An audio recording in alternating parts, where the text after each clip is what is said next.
So the way now that we can distinguish these three different kinds of sort of chain is that if I consider the red chain, then the boundary of that red chain is two vertices. It's this vertex and it's this vertex. Those are the loose endpoints, the free ends. If I consider this purple collection here, the boundary there is empty. There's no points in the boundary. It closes up. And similarly, if I consider the green chain here, again, there's no boundary because there's no loose ends. Now then, how do I tell the difference between the purple and the green mathematically without looking at this, without looking at it with the human eye? Well, mathematically, the difference between the purple and the green is that if I'm going to consider 5 triangles. Let me see if I can draw them. 1, 2, 3, 4, 5. If I take those 5 triangles and I take the boundary of those 5 triangles, I exactly get this little purple diagram there, right? So I call this a bounding cycle. Now, on the other hand, there's no collection of triangles that's going to exactly give me the green. Like I can try to put this triangle, this triangle, this triangle, and this triangle together and take their boundary, but then it doesn't quite give me the right thing. And so that's the difference between the green and the purple, is that the green cycle is not the boundary of any collection of triangles. And that gives us the information that there's some sort of hole in the middle that's preventing us from doing this.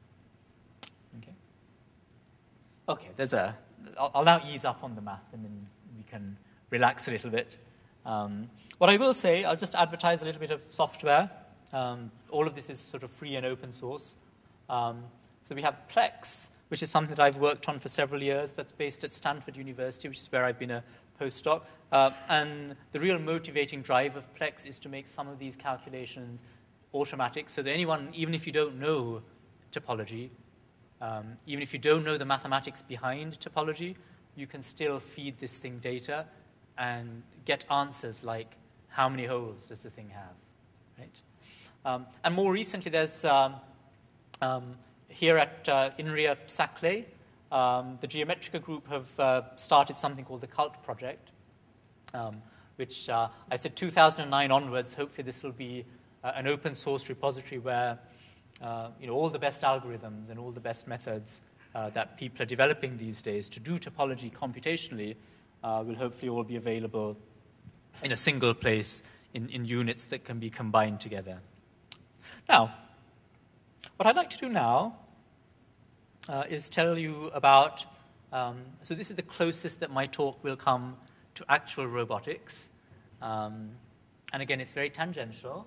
I'd love to talk about the topology of sensor networks. This is a wonderful project that I've had the pleasure of working on a few years ago with Robert Greist and Abu Bakr Mohammed. And I think in this sort of forum, I think everyone's very familiar with this idea of trying to create large collections of communicating sensors or communicating robots that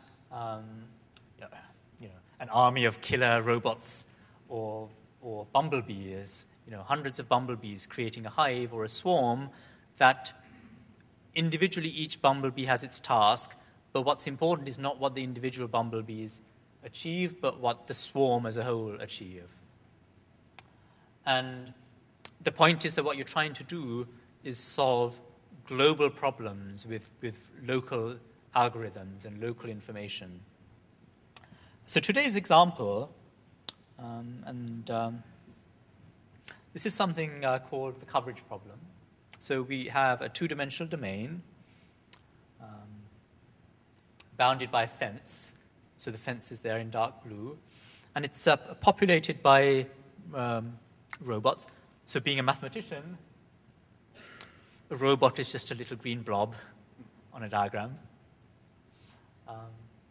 Each robot is performing some sort of task.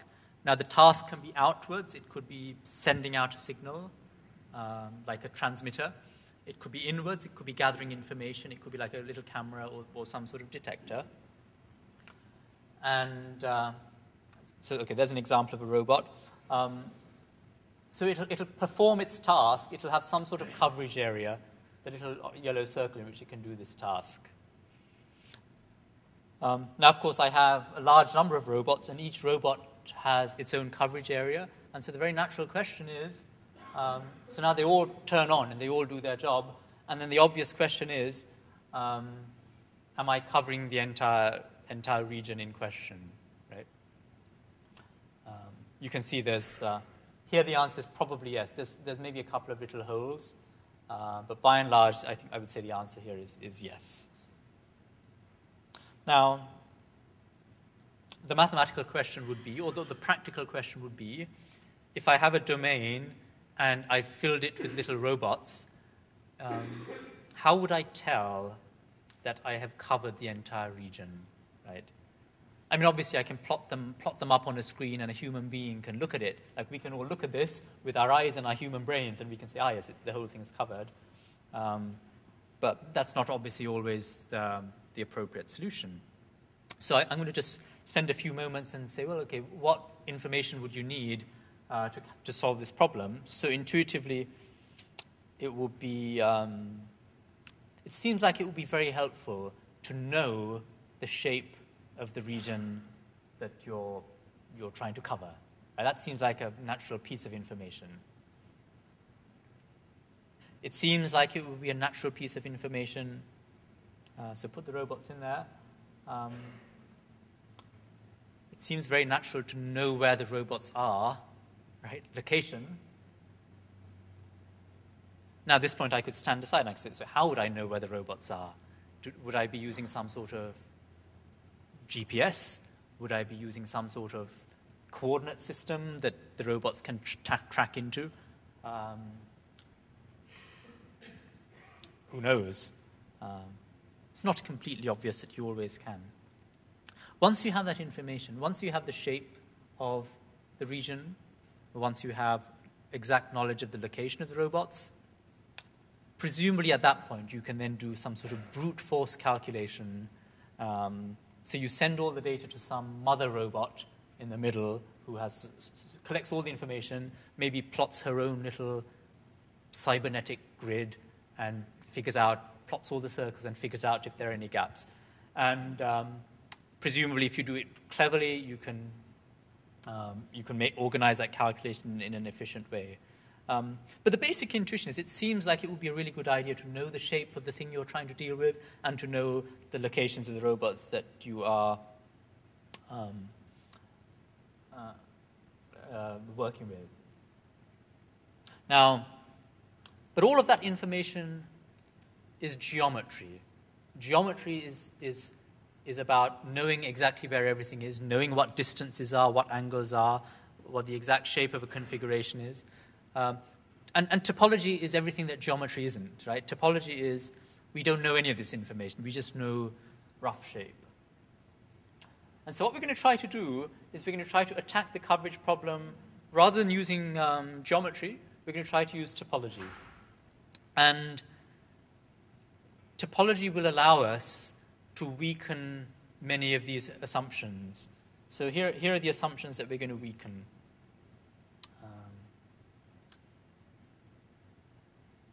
We're going to attempt to solve the coverage problem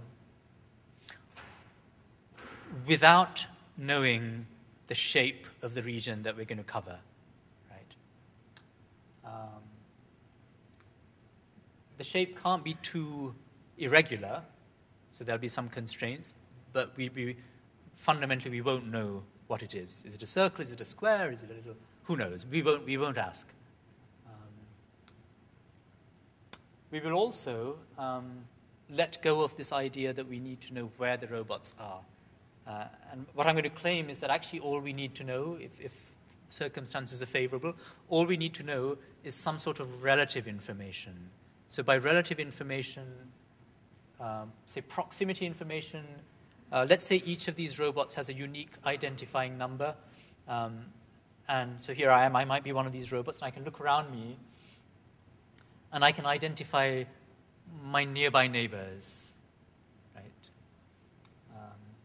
And also, I suppose, although we don't know the shape of the domain does have a boundary, it has a fence, and so these robots I'm going to suppose that these robots have the capacity to detect when the fence is, like when they're close to the fence. So the theorem we proved, and again, it's a very mathematical theorem, so it's full of assumptions that don't necessarily probably don't apply in the real world, but I guess the point is that the principle is what matters here. Here are the assumptions. So the first assumption is, the first simplifying assumption is, each robot has a circular coverage area. The circle is the simplest shape. Now, of course, anyone who does any sort of actual work with sensors knows that transmission and reception are almost never, little radio transmitters almost never have perfect circular sort of reception zones. But never mind, we're doing this mathematically, and so this is a good place to start. Okay, so let's set up a situation. So there's a whole bunch of robots. They're near the fence. Now we have some crude proximity information, and what we needed for this theorem was to have two different types of scale. So each robot is going to be able to identify its nearest neighbors, so those within the sort of the first circle. So those are the close neighbors, and then maybe some mid-range neighbors. So that's all of these in the larger circle are the mid-range neighbors. So rather than knowing exactly where you are, you have some sort of hierarchical knowledge of who is close to you. So once we have all of this information, all of the robots will have that information. So we can draw a little graph with thick black lines and sort of light green lines that cover all of this, that track all of this information. The last piece of information that we wanted is the robots have, they can tell if they're close to the fence. So these 4 robots are close to the fence, and they have some detector that tells them when they're near the edge. There's some technical conditions now on the different radiuses involved. I'm sorry. So there are some inequalities that come from the geometry of the configuration, and we suppose that the domain isn't too wobbly, isn't too sort of wiggly. And the conclusion is that then there is a test, there's a mathematical test, only using this information that tells us it can guarantee coverage. So if the test passes, it's a test with no false positives. If the test passes, then I definitely have completed the task. I've definitely covered the region. And if the test fails, well, actually false negatives are possible, but hopefully not. They're not particularly common, right? So it's a one-sided test, but the point is that once you collect all of this information, you process it through, and I'll say a little bit about what the process is. You process it through some of this kind of linear algebra, some of this kind of topological algebra, and then the outcome, it'll give you a certificate. And if the certificate says yes, then you have got coverage. Now, what does this do? Well, of course, engineers who work on sensor networks very often haven't had cause to consider, the 1930s theory of algebraic topology and Betty numbers and so on. And my involvement in this work, and Rob and Abu Bakr's involvement in this work, is to sort of say, there's a whole field of mathematics, this whole field of algebraic topology, full of very precise machinery that really can answer practical questions. And you may never have considered using algebraic topology in your work. And you know what? It may never actually apply to the kind of work you're doing, but in some cases it will. And that's really what I feel our contribution is. In some cases, it's worth learning about this. So let me give you some idea of how you can solve this information with as little information as possible.